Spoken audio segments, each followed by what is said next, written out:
আপনি তো আসিয়ার বোন, আপনি তো যেদিন ধর্ষণ হয়েছে আপনি তো এখানে ছিলেন না? যেদিন ধর্ষণ হয়েছে সেদিন নিয়ে আপনি কিছু কথা বলছেন টেলিভিশনের সামনে, আমরা দেখেছি, সারা বাংলাদেশের লোক দেখছে। তো আপনি বলছেন, একবার বলতেছেন যে আমি ওয়াশরুমে গেছিলাম এই সুযোগে ধর্ষণ হয়েছে, আপনি আরেকবার বলতেছেন যে রুম থেকে বের করে নিয়ে ধর্ষণ করছে, আপনি আরেকবার বলতেছেন যে ধর্ষণের সময় আমি ঘুমোইছিলাম, আমি কিছু ঠিক পাইনি। আসলে কোনটা সঠিক? আমি তো ওইটাই বলি না, আমি বলছিলাম আমি ঘুমোইছিলাম, ও যখন বাথরুমে উঠছি সেই সময় দেখি যে ও ওইখানে পড়ে রয়েছে, এইটাই বলছি। আপনি বলছেন যে সেহরির পরে, আবার বলছেন রাত 2:30, এটা মানে টাইমটা আসলে মানে হ্যাঁ আমাকে দিক তো সেরি খাই 2টের দিক, তারপরের কথা বলছি। আচ্ছা, আপনি একটু মানে প্রথম থেকে মানে রাত থেকে কি ঘটনা ঘটছে এটা আমাদেরকে বলেন তো। সর্বপ্রথম রাত থেকে সব ঠিক ছিল, রাত্রি 3 জন ঘুমাই গেছিলাম, 8টার দিকে ঘুমাইছি। হ্যাঁ, আমি, আমার জামাই আর আমার বোন, আর আমার বোন হচ্ছে আমার পাশে ঘুমাইছিল। তা আমি জানতাম না যে ওর সাথে ওরম হবে না।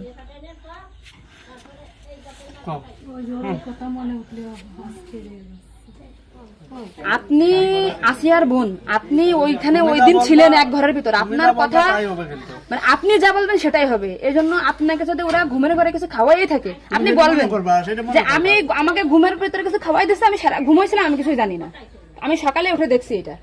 কিন্তু আপনি যদি বলেন যে রাত 2:30টার সময় হয়েছে, আমি তাহলে তো হবে না। আপনার কথা শোনার জন্য বাংলাদেশের লক্ষ লক্ষ মানুষ অপেক্ষায় আছে যে আপনি আসলে যেখানে ছিলেন, আপনি যেহেতু বোন, আপনার বাড়ি যাই হয়েছে ধর্ষণটা, সেহেতু আপনি তো মানে জায়গায় ঘরে ছিলেন, আপনি যা বলবেন সেটাই হবে। কিন্তু আপনি যদি এরকম ভুলভাল কথা বলেন তাহলে তো আমরা আলাদা বক্তব্য দিতে, আমাদের এখানে যা দিতে না টোটালি কিন্তু তাহলে আপনি তো এই কি মাগুরা নিউজে আছেন না, আমি আছি মাগুরা নিউজে, আমি দৈনিক ঘরের ডাকে আছি। কাদের সাথে মিল না রাখে আসলে আপনার আপন বোন, বিষয়টা সেইভাবেই আসলে বলতে হবে। আর এখানে যে আপনি আপনার স্বামীরে বাঁচাই দিলেন বা আপনার শ্বশুরে বাঁচাই দিলেন এরকম না, কিন্তু এতটা সহজ হবে না। কিন্তু বরঞ্চ আপনার এই আপনি যদি তালটে পাল্টে কথা বলেন, বিবাদ কিন্তু আপনার নিকটেই, বিবাদ কিন্তু আপনার। আপনি এতে ঘুরে বেড়াচ্ছেন, এটা ঘুরে বেড়াইতে পারবেন না, আপনিও কিন্তু ওদের সাথেই যুক্ত হইতে হবে আপনার। তার মানে উনি একবার বলতেছে কি জানেন, আমি টয়লেটে গেছিলাম তখন ধর্ষণ হয়েছে, একবার বলতেছে আমি আমার আমরা রুম থেকে বের হয়ে বিভ্রান্তিতে আসছি, বারে বারে আপনাদের কাছে আসতেছি শুধু এই একটা কারণে। কিন্তু মানে আপনাকে যদি কিছু খাওয়াই থাকে আপনি বলেন যে আমারে খাওয়াইছে, আমি কিছুই জানি না, সকালে উঠে দেখেছি আমি এই অবস্থা।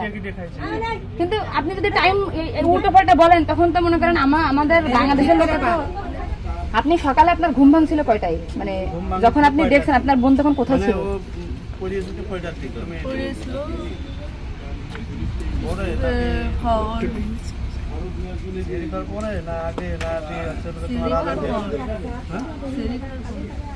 আপনি 8টার সময় ঘুমাইছেন, তারপরে কি আপনার ঘুম ছেড়ে খাওয়ার পরে ভাঙিছে? তার ভিতরে আপনি কিছুই জানেন না। আপনি এটা সুন্দর করে এখন যখন বললেন, কিন্তু মাঝে যে কথাগুলো বলেছেন এগুলো তো আসলে আপনি রিল্যাক্স হন, আপনি রিল্যাক্সে বলেন। এই আপনার ভাই, এগুলো আপনার ভাই, আমরা আপনার বোন, আসি আমার বোন, আসি আমাদের বোন, আমি নিজের একজন আছি। আপনি যদি এই কথা উল্টো পাল্টা বলেন, আমরা বাংলাদেশের লোক তো ডিপ্রেশনে চলে যাচ্ছে আপনার কথাই। রাত্রে আপনার ঘুমের ওষুধ খাওয়াই দিছে, এই খাওয়াইছে আপনার কে মনে হয়, কে খাওয়াইছে আপনার ঘুমের ওষুধ? আপনার শ্বশুর না আপনার স্বামী না আপনার শাশুড়ি? খাওয়ার সময় তো আমি আর আমার শাশুড়ি ছিলাম। আচ্ছা, তা আপনার কি মনে হয়, আপনার যেহেতু আপনি ওই বাড়িতে সংসার করছেন, আপনার মনে হয় কে খাওয়াইছে আপনাকে, মানে আপনার শাশুড়ি না আপনার শ্বশুর হতে পারে? আমার শ্বশুর তো খাওয়ার সময় থাকে না, আমার শাশুড়ি তো থাকে। তাহলে আপনার কি মনে হচ্ছে আপনার এই ঘুমের ওষুধ আপনার শাশুড়ি খাওয়াইছে? কিন্তু আপনার শাশুড়ি যদি খাওয়াই থাকে তাহলে ধর্ষণটা আপনার শ্বশুর কিভাবে করলো? মানে ওনারা তো সবই জানে।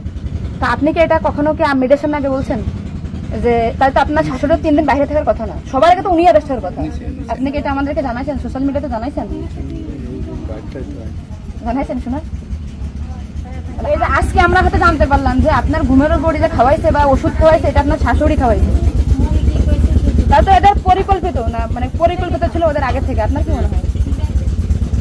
মানে ওইটা আমার সাথে আর কথা ছিল, কিন্তু আমার সাথে পাইনি বলে আমার, মানে আপনার শ্বশুরের বা আপনার শাশুড়ির আপনার সাথে কোনো কিছু রাগারাগি বা কোনো কিছু আছে নাকি, বা কোনো টাকা পয়সা চাইছিল দেননি, এরকম একটা ক্ষোভ বা রাগ এরকম কিছু আছে নাকি যে আপনার সাথে আমাদের কাজ করছে?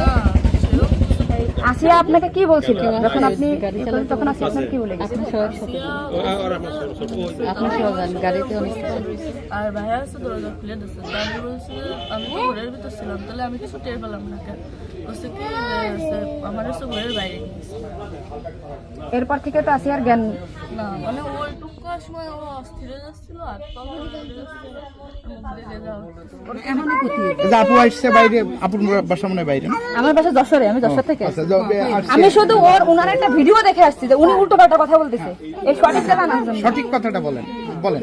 আমরা ঘুমাইছিলাম, 8টার পর পরে আমি ঘুমাই গেছিলাম, আর বোনও আমার সাথে ঘুমাই গেছিল। তারপর এর মধ্যে কিছু ঠিক পাইনি, কিন্তু দৈনিক সেরি খাওয়ার জন্য সবাই ডাক দেয়, কিন্তু সেদিন সেরি খাওয়ার জন্য কেউ ডাক দিছিল না। একদম সেরির পর উঠছি, সকাল হবে সেই সময় উঠে দেখি ও মেঝেতে পড়ে রয়েছে, দরজা খোলা ছিল। তা আমি ওটা বাথরুমতে এসে দরজা আটাইয়ে ওটা উঠেছি, উঠে বিছানার পরে রাখছি, মানে জ্ঞান হারাইছিল না ঘুমাই পড়ছিল জানি না, কিন্তু নাড়াচাড়া লাগার কারণে উঠে গেছিল। উঠে করছে আপা আমার অনেক কষ্ট হচ্ছে আর জ্বালা ঘোরা করতেছে, আমি বলছি ফ্লোর করে পড়ে রয়েছে এর জন্য ওর ওরম হয়েছে। তারপরে ও ঘুমাইছিল না কি জানি না, আমি কাছে চুপ করে ঘুমাই পড়। তারপরে আমি ঘুমাই গেছিলাম, সকালে ভোরে 6টার দিকে ও কাছে কাঁদতেছিল আর বেগে বেগে নিঃশ্বাস নিচ্ছিল। তারপরে আমি করছি কি কি হয়েছে তোর, ওরকম কাঁদতেছিল রাত্রেও, আবার কোনো ওরম করতেছি, শাক পাও করে আদরে যাচ্ছে। তো তারপরে করছে মানে তাহলে আমার সাথে এরকম করছে, আর হচ্ছে ভাইয়া দরজা খুলে দিছিল। তো আমি করছি আমার এই ঘরের ভিতরে এরকম হলো, আমি তো কিছু টের পেলাম না, তো করছে আমার ঘরের বাইরে নিয়ে গেছে। আপনাকে একটা ছোট প্রশ্ন করি, কিন্তু আপনি এর আগে তো টেলিভিশন থেকে আপনি ইন্টারভিউ নিয়েছে, আপনি বলছেন যে রাত 8টার দিক হয়েছে আনুমানিক, তারপরে এই হয়েছে, আপনি মানে এই মাঝের এই কথাগুলো তো আপনি জানেন না। সুন্দর, এখন আপনার কথা ভালো লাগছে, আপনাকে থ্যাংক ইউ। এই যে মাঝের যে কথা বলবেন এগুলো আপনি কেন, মানে ভয়ে বলছেন নাকি ওদের বাঁচানোর জন্য বলছেন? আমার তো ভয় দেখানো হয়েছিল। মানে কথাগুলো যে বলছেন এটা কি আপনি একটু শিখাই দিয়েছেন নাকি আপনি নিজের থেকে বলছেন? না কেউ শেখায়নি। তাহলে আপনি নিজের থেকে মাঝের যে কথাগুলো আপনি স্কিপ বলছেন, এটা তো আপনার বলা তো অন্যায় হয়েছে। তাহলে আপনি নেক্সট টাইম, মানে আমরা খুব, মানে আমি আপনার ভিডিও 100 বার দেখেছি, 70টা জানা জানি, আজকে দেখেন আমি যশোর থেকে আইছি, আপনাদের ওই বাড়ি গেছিলাম আমি, ঠিক আছে? মনে করেন ভয়তে সবকিছু উল্টো পাল্টে গেছে, এক কথায় মানুষ সবসময় বারবার জিজ্ঞাসা করে মাথার ভিতরে উল্টো পাল্টা হয়ে গেছে। আচ্ছা ঠিক আছে আপু, শোনা, আপনি নেক্সট টাইম থেকে আপনি এই সঠিকটা, মানে এই যে ঘুমাইছিলেন সকালে এটা হয়েছে, আপনি এটা বলবেন, কিন্তু মাঝের কথাগুলো আপনার এক্সট্রা বলার দরকার নেই, বললে আমরা বিভ্রান্তি হয়ে যাই, ঠিক আছে? যাক, এখন বুঝলেন তো কাহিনী।